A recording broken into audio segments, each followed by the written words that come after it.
Assalamualaikum warahmatullahi wabarakatuh. Alhamdulillahi haqqa hamdi nahmaduhu wa nasta'inuhu wa nastaghfiruh wa na'udzu billahi min shururi anfusina wa min sayyiati a'malina may yahdihillahu fala mudilla lahu wa may yudlilhu fala hadiya lahu. Asyhadu an la ilaha illallah wa asyhadu anna Muhammadan abduhu wa rasuluh. Allahumma shalli ala Muhammad wa ala ali Muhammad. Subhanaka la ilma lana illa ma 'allamtana innaka antal alimul hakim. Rabbi shrah li sadri wa yassir li amri wahlul 'uqdatam min lisani yafqahu qawli. Amma ba'd.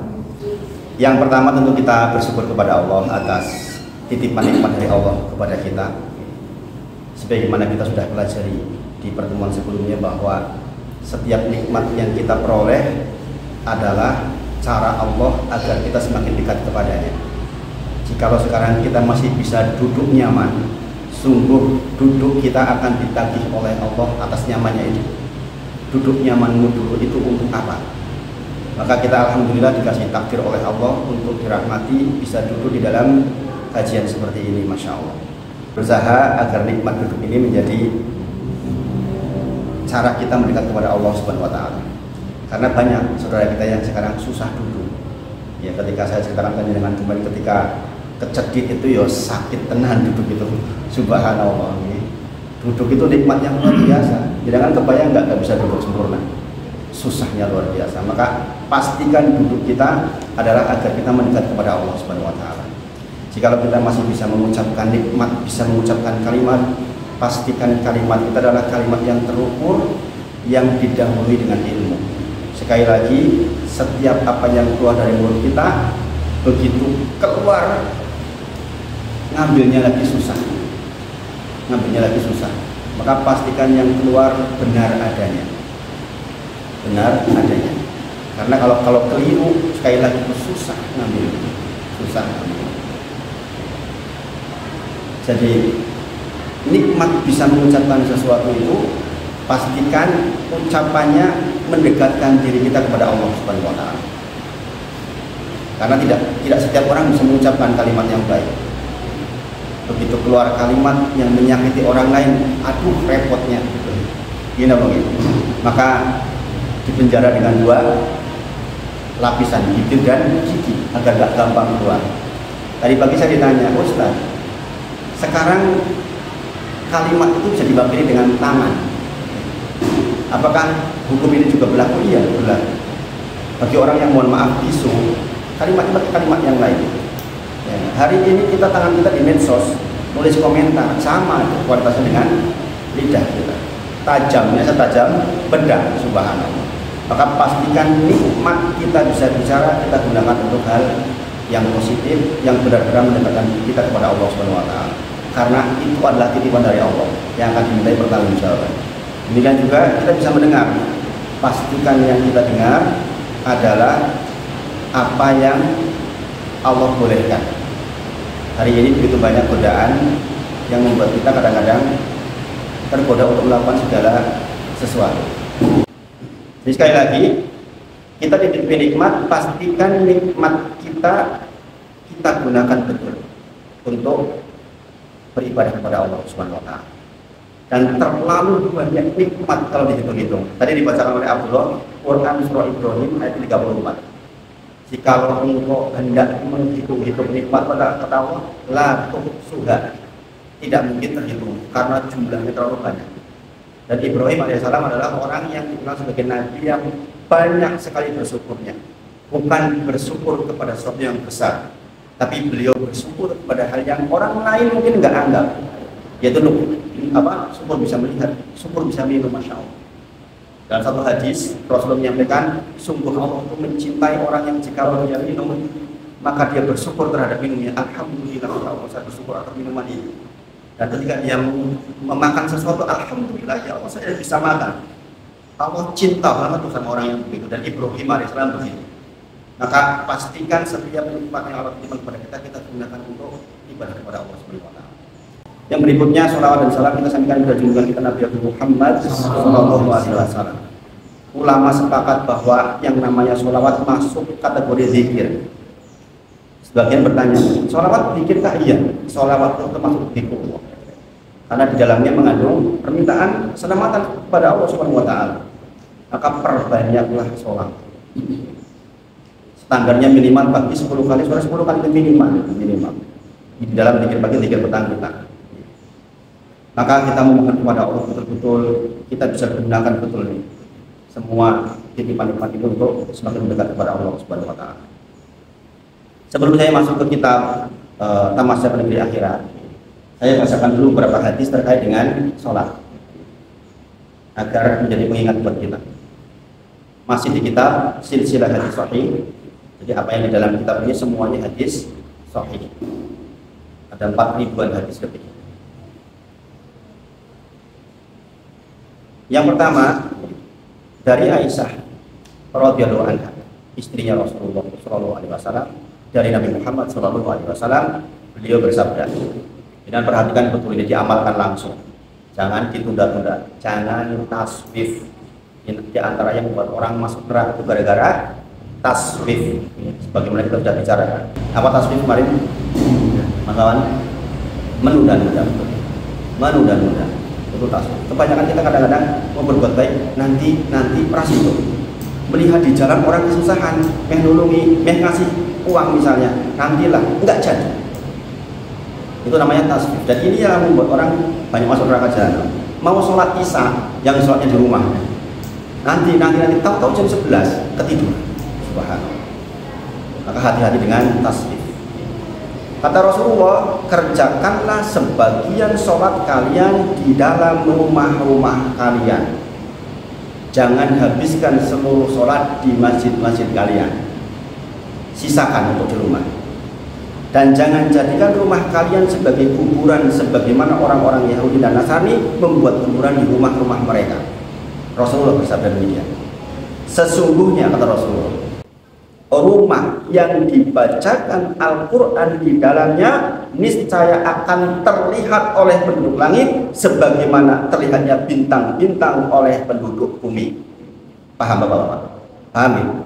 Jadi rumah yang di dalamnya dibacakan Al-Quran dilihat dari langit seperti kita melihat bintang-bintang di langit. Yang bercahaya adalah rumah yang dibacakan Al-Quran di dalamnya. Ini yang saya katakan langsung dipraktikkan nanti di rumah. Dan ini terkait dengan sholat. Lebih tepatnya apalagi kalau bacaannya di dalam sholat. Hafalanku nggak banyak Ustadz, bagaimana sholat dengan membaca Al-Quran? Taruh Al-Quran yang besar itu di depan. Semua seluruh ulama sepakat boleh kita sholat sunat sambil membaca Al-Quran itu boleh. Rakaat pertama halaman ini, rakaat kedua halaman ini, berhenti salam, dipindah lagi. Sebagian kita AB. Satu hari lewat nggak ada bacaan Quran di rumah kita, maka rumah itu seperti kuburan. Kata Rasulullah, bukan kata saya. Maka pastikan ada bacaan Quran di dalam rumah kita. Itulah mengapa mendidik anak kita baca Quran itu pentingnya luar biasa, bukan investasi kecil. Setiap Bani Adam yang mati, in qata'a amaluhu, pasti terputus seluruh amalnya illa min salasin, kecuali dari 3 hal. Dari sedekah jariyah, ilmu yang bermanfaat, waladin sholihin yad'ulah, dari anak yang soleh yang mendoakan. Siapa anak yang soleh? Di antara cirinya yang membaca Al-Quran di sebagian malam. Quran surah Al-Imran Allah mengabarkan, kalian yang soleh kata Allah membaca Al-Quran di sebagian malam. Hadisnya sahih, mudah-mudahan bisa diamalkan. Makanya saya membuat program yang saya ceritakan penjenengan itu. Kenapa program kecil terkait dengan Al-Quran? Karena memang efeknya luar biasa. Jenengan itu sedang ikut berinvestasi di membuat bintang-bintang di bumi dari penduduk langit. Kalau yang nggak ada Al-Qurannya gelap, gulita, peteng, Pak Supri. Masyarakatku di masyarakatnya nggak ada yang bacain Quran, gelap gulita dari atas. Rahmat Allah nggak turun ke masyarakat itu. Jadi bersyukurlah kalau jenengan di sebuah masyarakat kok ada orang soleh di tengah-tengahnya yang rajin baca Quran. Bersyukurlah, karena itulah yang mengundang rahmat Allah dan mencegah terjadinya bala. Kadang-kadang kita meremehkan mungkin miskinnya, bukan orang yang berpengaruh, tapi dia rajin baca Quran. Ketahuilah itulah yang mengundang rahmat Allah untuk lingkungan itu. Hadisnya jelas, bapak-bapak semuanya. Kadang-kadang mereka juga bukan orang yang cari dunia, Orang-orang soleh itu ada nggak cari dunia. Sementara kita kadang-kadang sibuk banget dengan dunia kita. Ini makanya kita bahas di kitab ini tentang angan-angan. Banyak orang hidup dengan angan-angan. Di kitab ini nanti kita bahas tentang itu. Hadis berikutnya, hadis nomor 486. Dari seorang laki-laki yang berasal dari keluarga sahabat Nabi Muhammad SAW disebutkan bahwa ketika itu Rasulullah baru saja mengerjakan sholat asar. Ini belajar fikih. Ya, kita nggak duduk seperti ini, gua tak bakal ngerti yang begini-begini. Lalu bangkitlah seorang laki-laki untuk mengerjakan sholat sunnah. Kalau sholat asar ini, saat ini kan orang-orang tuh. Ini nanti dari ini berlaku umum. Umar melihat laki-laki itu dan berkata kepadanya, duduklah, sesungguhnya ahlul kitab binasa dikarenakan mereka tidak memberi waktu pemisah di antara sholat-sholat yang mereka kerjakan. Lalu Rasulullah berkata, Ibnul Khattab berkata benar. Hadis ini terkait dengan tidak bolehnya orang sholat rawatib tanpa jeda dengan sholat fardu. Jenengan berduhur, urung tikir, langsung ngadeg, nggak boleh. Orang-orang terdahulu katanya binasa karena perbuatan itu, Bapak-bapak semuanya. Bagaimana menjedanya? Dua cara, yaitu jenengan berkalam, ngomong sama orang lain gak apa, atau zikir, atau pindah tempat. Itulah mengapa orang kalau sholat sunnah pindah tempat. Salah satunya dari hadis ini. Karena tidak boleh seseorang begitu selesai sholat, kemudian dia bangkit berdiri untuk melaksanakan sholat sunnah tanpa dijeda. Ini dalilnya. Penting seperti ini. Kadang-kadang kita melihat orang-orang kadang-kadang selesai salam langsung mati. Ini orang yang tidak paham. Sebagian umat terdahulu binasa karena perbuatan ini. Hadis berikutnya, redaksi yang berbeda tapi sama isinya. Dari Abdullah bin Rabah, dari seorang laki-laki yang berasal dari sahabat Nabi Muhammad SAW, bahwasanya Nabi baru saja selesai mengerjakan sholat asar, lalu bangkitlah seorang laki-laki untuk mengerjakan sholat setelah asar. Umar melihat laki-laki itu, lalu Umar memegang selendang atau baju laki-laki itu dan berkata, duduklah, sungguh ahlul kitab binasa karena mereka tidak memberi waktu pemisah di antara sholat-sholat yang mereka kerjakan. Lalu Rasulullah berkata, Ibnul Khattab berkata baik. Dalam riwayat yang lain, ini semisal, dua hadis yang semisal. Artinya riwayat ini riwayat yang jalurnya banyak, sahih. Jadi peringatan buat kita ya. Jadi kan jangan sekali-kali baru selesai sholat langsung, karena alasan dengan cepet-cepet. Ono perluan, kalau ada keperluan ya sholat sunnahnya nanti nggak masalah. Punya sunnah, tapi dikasih jeda. Kemudian tadi dari hadis Aisyah dikatakan jangan habiskan sholat panjenengan di masjid. Maksudnya begini, hukum asal sholat sunnah di rumah, hukum asalnya begini. Satu-satunya sholat yang fardu di masjid untuk laki-laki itu sholat fardu. Tetapi begini, mungkin jenengan berpikir kalau begitu saya sholat rawatib di rumah saja. Kadang-kadang kita lupa. Sholat tetap di masjid dengan pindah tempat, nanti dikasih jeda. Kemudian kalau jenengan di rumah mau sholat mutlak atau sholat lain. Sholat mutlak tahu nih, kita bahas di Miftahul. Sholat mutlak adalah sholat kapanpun di waktu yang dibolehkan ketika kita hati nggak tentrem. Hati kok rasanya nggak tentrem, ambil air wudhu, sholat 2 rakaat, namanya sholat mutlak. Boleh kapan saja kecuali ba'da asar dan ba'da subuh. Rasulullah itu kalau nggak enak hati, Rasulullah ambil air wudhu, sholat 2 rakaat. Maka pastikan rumah kita juga banyak sholatnya, karena Rasulullah menyampaikan jangan kau habiskan sholat kalian di masjid, tapi sisakan untuk di rumah. Kebiasaan saya biar rawatib tetap rawatib di masjid, di rumah saya tambah dengan sholat lain. Sebelum tidur sholat witir, kalau bangun malam sholat lain, sholat tahajud. Saya memilih witir sebelum tidur sebagaimana pilihannya Abu Bakar As-Siddiq. Dipanggil Abu Bakar As-Siddiq dan Umar bin Khattab oleh Rasulullah, ya Abu Bakar, kapan kau melaksanakan sholat witir? Kata Abu Bakar, sebelum tidur ya Rasulullah. Engkau orang yang hati-hati, kata Rasulullah. Hati-hati, tidak orang tangi maksudnya. Karena witir itu nggak pernah ditinggal oleh Rasulullah. Umar ditanya, kapan kau melaksanakan sholat witir ya Umar? Dikatakan apa? Di ujung malam. Maka Rasul menyebut, engkau orang yang kuat wahai Umar. Jadi dua-duanya dipuji, baik yang sebelum tidur maupun setelah tidur, dua-duanya dipuji oleh Rasulullah. Saya memilih sebelum tidur kenapa? Saya pagi-pagi itu hampir selalu berangkat tiap pagi. Kalau saya pagi-pagi itu kesusu, saya harus misalnya ke sini, ya kan? Itu kan butuh waktu. Kalau saya harus sholat witirnya di ujung malam, kadang-kadang kesusu. Maka saya pilih sebelum tidur. Dan itu yang diwasiatkan oleh Rasulullah. 3 hal yang diwasiatkan oleh Rasulullah adalah jangan tinggalin sholat witir, sholat duha, dan qobliyah subuh. Jangan ditinggal. Mudah-mudahan kita termasuk yang bisa melaksanakan.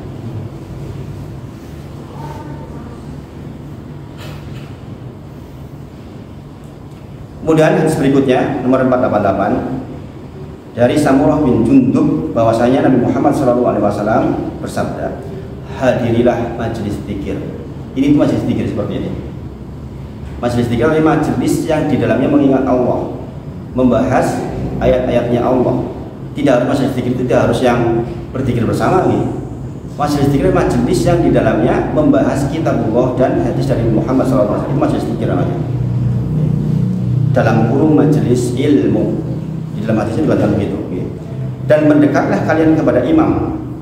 Ini diantara adab belajar. Nah, kalau dengan melihat orang belajar di mahat atau di pondok ngumpul begini, ya enggak, mendekat ke pengajarnya, itu memang adabnya begitu. Dan ini diajarkan oleh Jibril alaihissalam ketika datang kepada Rasulullah menanyakan tentang iman, Islam, dan ihsan. Sebagaimana kita sudah bahas di hadis Jibril, hadis nomor 2 di hadis Arba'in.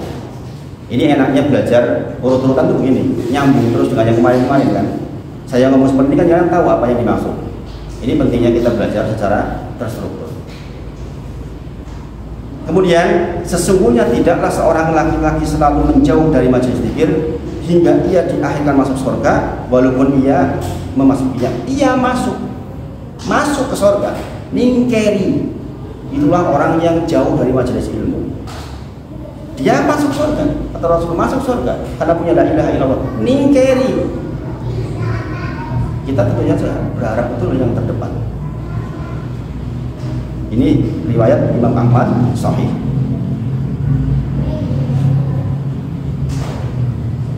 Nah, ini yang kita bahas terkait dengan hadis. Kita bacakan 4 dulu dan diingat-ingat, dipraktekkan. Kita mohon kepada Allah betul-betul bisa praktek setiap ilmu yang kita peroleh. Bertahap ya. Kita belajar bertahap. Kita masuk ke kitab kita, insya Allah kitab pembahasan kita yang utama,